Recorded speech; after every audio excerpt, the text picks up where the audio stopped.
How's it going, everyone? Welcome to another rookie recap where we're talking about Pelicans rookie Dyson Daniels today. These ones on the later some prospects might be a little shorter just because I want to be able to get to as many rookies as I can.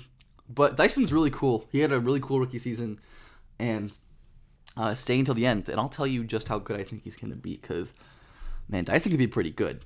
And the first place to start is Dyson's defense, where he posted a top 30 defensive EPM as a rookie, which is obviously pretty ridiculous.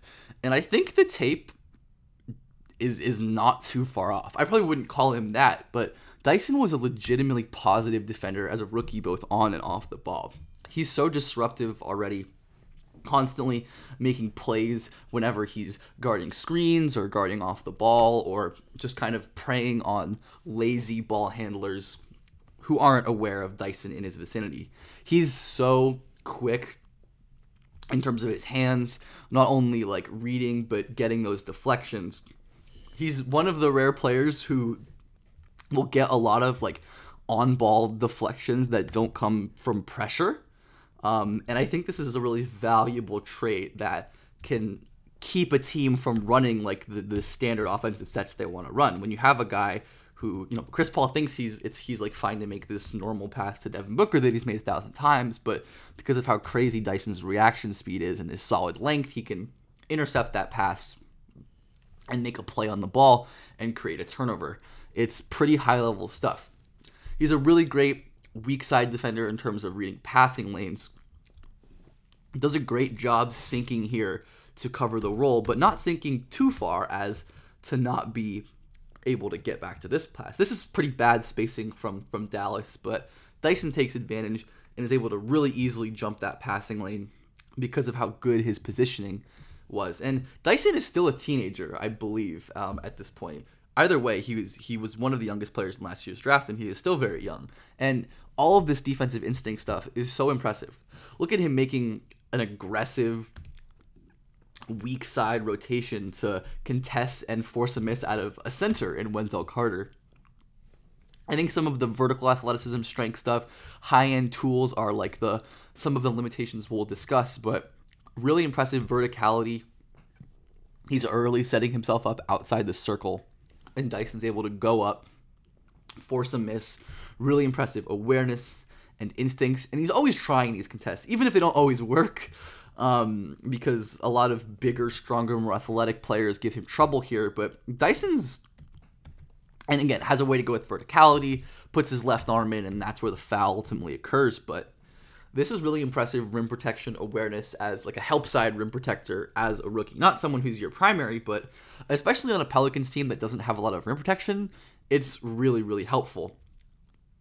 The fouling is a bit of an issue, and the strength is going to be a problem. But again, Dyson is so young that I'm far from being worried about long-term strength issues where he's going to get bumped off of his spot by Devin Booker, but basically everyone does, and Dyson Daniels will get a lot stronger as he continues to age. So this is a problem as of now, but definitely not something that I'm worried about in the future is Dyson's ability to guard these kind of bigger wing slashers who are going to be able to work him. But when Dyson isn't impeded by his strength, his point of attack defense was really solid. He's a pretty quick lateral mover, not the best feet ever, but can get into ball handlers, open his hips up, slide to cut guys off, and contest with length. Solid, simple point of attack defense, nothing crazy, but of course Dyson doesn't need to be crazy. He's really good at beating defenders to their spots. Malcolm Brogdon could not get anything as Dyson lateral quickness on point here, getting his feet in front of Brogdon's drive and ends up forcing that play to reset. Really impressive stuff as well. Here's him defending Anthony Edwards on a would-be game winner. Again, we see him beat Ant to his spot. Notice immediately where Ant's going. Dyson cuts off that angle and stops him from getting where he wants to go. This is what great reactive mirroring point of attack defenders do. Dyson is dictating the pace of the drive rather than reacting and being dictated. He was pretty good even against quicker players. Like Wesley is not the greatest driver, but he's really, really fast, and Dyson was able to open his hips, turn, and stay with them. Against, like, weaker slashers and quick guards, he can stay with them pretty well at this point. And Dyson, as well, is good at these, like, bigger wings who aren't super physical. Someone like Keldon Johnson, who's really, like, floater and jumper reliant. He can easily slide with them, be a deterrent with his size and his length, allow for his teammates to come and help out. He's a really solid screen defender as well. I think the agility is a little bit weak at times against, like, the best screeners and the best guards that he had to face, but Dyson generally does a really good job fighting through, staying attached with his hands and his feet, getting into Trey Jones and making life difficult for him. Dyson makes life really difficult for defenders. All the little things are still there.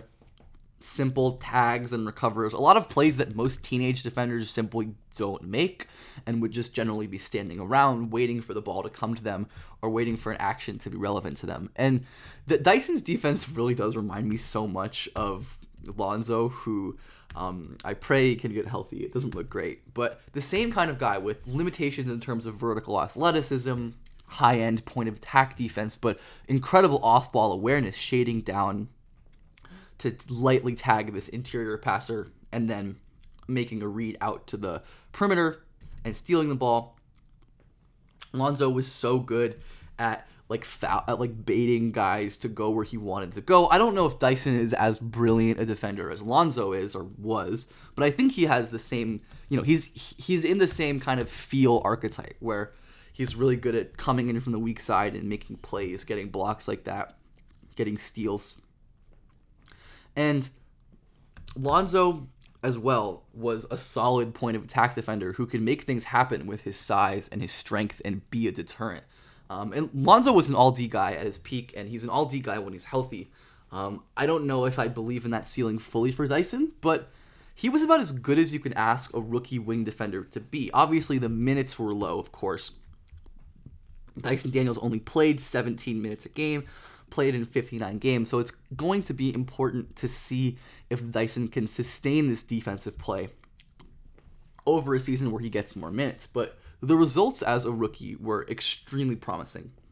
Offensively is a little bit tougher, where Dyson's best skill is definitely his passing, where he's a really great flow of offense connector. Just having the value of a 6'7" dude who can dribble a little bit, pass a little bit, drive a little bit, and just run a lot of different roles in your offense. He can ghost into a pop here, take a couple dribbles, pivot, and find a cutter. He enables these good, simple plays where he's not necessarily creating a ton of offense by himself, but he's a great reactive playmaker. Doesn't get much of an advantage here, but he doesn't really need to because he's able to capitalize on the help sinking a little bit too far in. Kicks it out for a short corner three. This simple operation stuff is really good.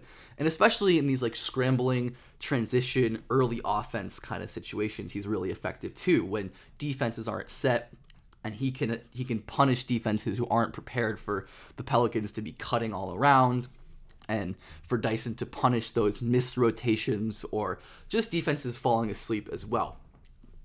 This is really high-level stuff, as Dyson is going to make a play here without actually having the ball or creating. This is one way that you can create by being a cutter, which is something that Dyson will probably be pretty good at. Trey Murphy wants this pass to Valanciunas, but he cannot because Caleb Martin is sinking here and Lowry is zoning the weak side. Dyson knows that he can fix that. The other way to fix this would be Trey Murphy driving middle and drawing help himself, but he's not doing that. So Dyson flashing to the middle forces Lowry to step up, or else Dyson will be wide open, which then forces this other low man, Caleb Martin, to evacuate his double position because then this skip to Herb Jones would be wide open. Dyson throws a beautiful bounce pass right in between that gap. It's high-level connective stuff, and these are the type of players that fit perfectly next to on-ball stars, which the Pelicans, of course, have many of. There's some pick-and-roll stuff as well as a secondary bench handler possibly, where he can hit simple pocket passes, timing up these threads to whoever the Pelicans' role man is, using a little bit of his driving. Again, we see like a set play, kind of dribble handoff pick and roll play where he's not necessarily creating for himself, but this is a really impressive usage of the rescreen going back the other way and finding a skip pass in the weak corner. This is probably my favorite Dyson pass of the season, at least that I'm aware of, where he uses the rescreen after seeing Denny cut off the middle, reads this low man tagging way too hard, and is able to find the corner to skip. The defense isn't the most amazing in the world, but I think it's impressive stuff and good process from Dyson regardless. And it's going to be good to see to what extent he can continue this against better defenses, starters more often.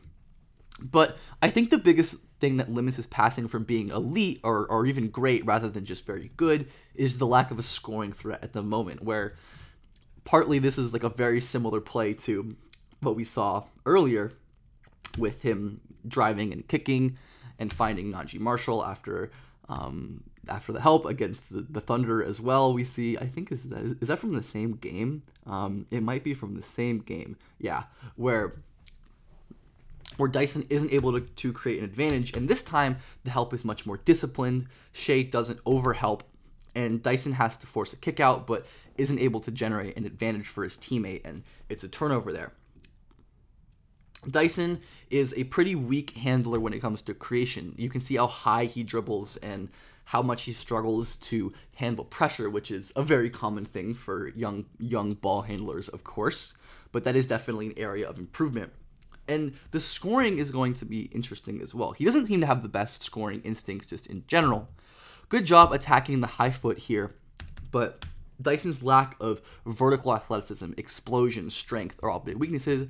We see him not hit the skip pass because his on-ball vision isn't the best, and while he is a pretty good touch scorer, these are difficult shots, this high arcing finger roll, and it's hard to be an efficient scorer living off of these kind of shots, where obviously his usage was really low, the samples were really low, but he turned the ball over a lot. He was very inefficient during his touches, which I think was like the thing with his rookie scoring. He struggles to beat guys off the dribble. His size and general lack of explosion can be a hindrance, and it looks like he tried to make this pass, but Paolo Banchero was able to deflect it as well. The delivery there could have been a little bit better. Dyson's lack of strength creation, I think, pops as well, which could be an improvement avenue for Dyson as he gets bigger, where like these smaller point guards aren't super worried about his jumper, so he's playing pretty far off. Dyson isn't dynamic, picks up the ball really early because he's bothered by this dig, and just throws up an ill-advised shot. This is the stuff that makes me think Dyson might not be able to handle much on-ball load, even as he continues to grow. There is some really good stuff in terms of finishing craft, where Dyson uses his inside hand here to flip this ball under Nick Richards or any attempted rim protection there, making up for his athletic limitations. And I love Dyson kind of using his off arm here to shield himself and to extend with the left hand. But of course, these are tough finishes, and like the craft can only deliver you so far when it doesn't seem like Dyson's a guy with elite touch or elite craft or anything like that. He doesn't beat Charles Bassey off the dribble here.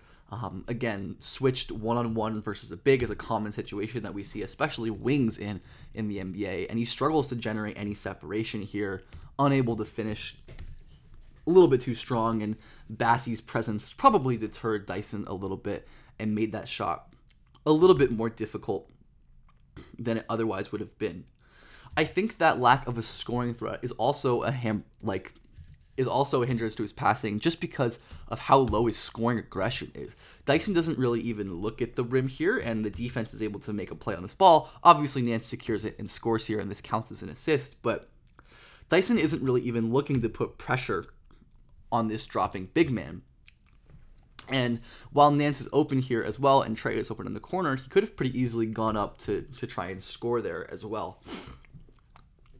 And this general kind of timidness, the lack of scoring aggression, is harmful as a passer, because defenses will just play that.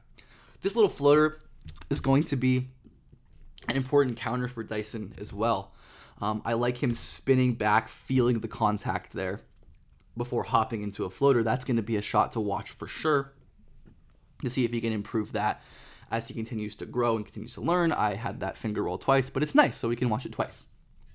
The shooting is going to be obviously a big thing for him, as Dyson's shooting is not great at the moment. Defenses don't pay him a ton of attention.